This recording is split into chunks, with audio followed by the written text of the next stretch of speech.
સુરેન્દ્રનગરના ચોટીલામાં તેલના વેપારીઓને ત્યાં પુરવઠા વિભાગે દરોડા પાડ્યા હતા। મહેતા માર્કેટમાં આકસ્મિક ચેકિંગ દરમિયાન ગૌરવ ટ્રેડર્સ નામની દુકાનમાંથી એક્સપાયર થયેલા 50 તેલના ડબ્બા મળી આવ્યા હતા।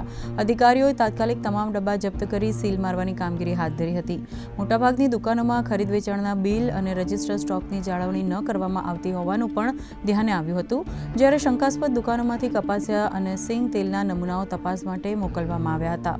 પુરવઠા વિભાગના દરોડાથી તેલિયા રાજાઓમાં ફફડાટ ફેલાયો છે। સુરેન્દ્રનગર જિલ્લાની અંદર જે તેલનો જે વેપાર થઈ રહ્યો છે એની અંદર જુદા જુદા તેલો છે, સિંગ તેલથી માંડીને કપાસિયા તેલ છે, તે દરેક તેલોની જે છે એ તેલોની તપાસણી ચાલી રહી છે। તેઓના કંટ્રોલ બાબતનો જે નિયમ છે 1977 એની જે જુદી જુદી કંડિકાઓ છે એનું પાલન કરવું વેપારીઓએ ફરજિયાત હોય છે, પરંતુ અત્યાર સુધીની તપાસણીની અંદર કોઈ પણ વેપારીએ મોટા ભાગના એ જે 1977ના હુકમનું પાલન ન થતું હોય એવું જણાઈ આવેલ છે। સાથે સાથે નમૂનાઓ પણ લેવામાં આવે છે। એક્સપાયરી ડેટવાળું પણ તેલ મળી આવેલ છે 50 ડબ્બા જેવા એક ટ્રેડર્સમાંથી। તો આ તમામની સામે છે એ કાયદેસરની કાર્યવાહી હાથ ધરેલ છે।